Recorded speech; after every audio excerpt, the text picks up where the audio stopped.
एक गांव था जहां शाम ढलते ही कोई भी गांव वाला बाहर नहीं निकलता था, क्योंकि उस गांव में एक ऑमलेट वाला भूत रहता था।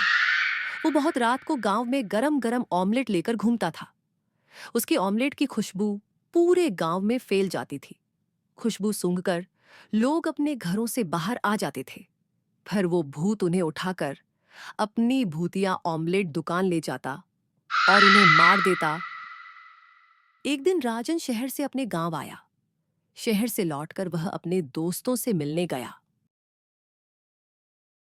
राज, श्याम, क्या तुमने मुझे पहचाना? मैं तुम्हारा बचपन का दोस्त राजन हूं, जो पढ़ने के लिए शहर गया था। यार तू इतने सालों बाद आया है। आओ दोस्तों, हम सब मिलकर घूमने चलें।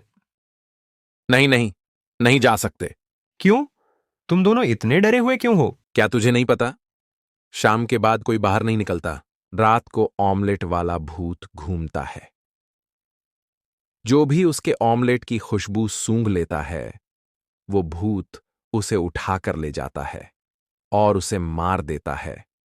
तुझे पता नहीं है क्या?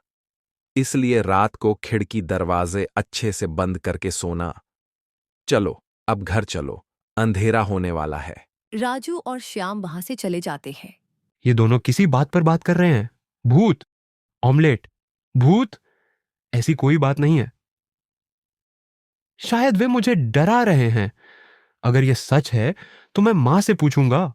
राजन घर जाता है और माँ को सब बताता है। मां, आज मैं दोस्तों से मिला था। उन्होंने कहा कि इस गांव में एक ऑमलेट वाला भूत है। क्या सच में ऐसा कुछ है? बेटा, हम इस बारे में कल बात करेंगे। अब सो जाओ। राजन अपने कमरे में चला जाता है। राजन को अपने दोस्तों की बातों पर यकीन नहीं होता। वह खिड़की खुली छोड़कर सो जाता है और रात को गांव में गरम ऑमलेट का भूत आ जाता है। कोई भी खिड़की खोलो, मैंने तुम्हारे लिए ताजा ऑमलेट बनाया है। एक बार छक कर देखो, मसालेदार, तीखा। लेकिन कोई नहीं आया। भूत की नजर राजन की खिड़की पर पड़ती है।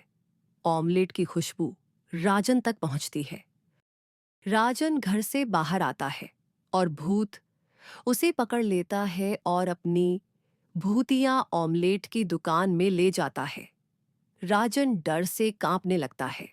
मुझे मत मारो, मैं तुम्हारा सारा काम कर दूंगा। क्योंकि मैंने अपने दोस्तों की बात नहीं मानी, इसलिए ऐसा हुआ। झाड़ू लगाना, पोछा लगाना, बर्तन धोना, मैं सब कुछ कर दूंगा। बस मुझे अकेला छोड़ दो। नहीं, जब तक मैं पूरे गांव वालों को नहीं मार देता, तब तक शांति नहीं मिलेगी। राजन गिड़गिड़ाने लगता है, लेकिन भूत नहीं मानता। जब भूत अपने लंबे नाखूनों से राजन को मारने वाला होता है, तभी उसे राजन के गले में एक तावीज दिखाई देता है। ये तावीज तुम्हारे पास कैसे आया? ये मेरे पापा की आखिरी निशानी है। बेटा, मैं तुम्हारा पिता हूं। भूत अपनी कहानी सुनाता है। मैं इस गांव का मशहूर ऑमलेट विक्रेता था, लेकिन सरपंच के बेटे ने मेरी दुकान जला दी और मुझे मार डाला। अब मैं भूत बन गया हूं। पर पापा, अब गांव वालों को क्यों मार रहे हो? क्योंकि जब मैं जल रहा था, किसी ने मदद नहीं की। राजन एक योजना बनाता है। एक रात राजन सरपंच की खिड़की पर एक आमलेट रख देता है। सरपंच का बेटा उसकी गंध से आकर्षित होकर बाहर आता है। तभी राजन और भूत आ जाते हैं। तुमने मुझे जलाया था, अब बदला लेने का टाइम आ गया है। मुझे माफ कर दो भैया, मुझे बहुत अफसोस है।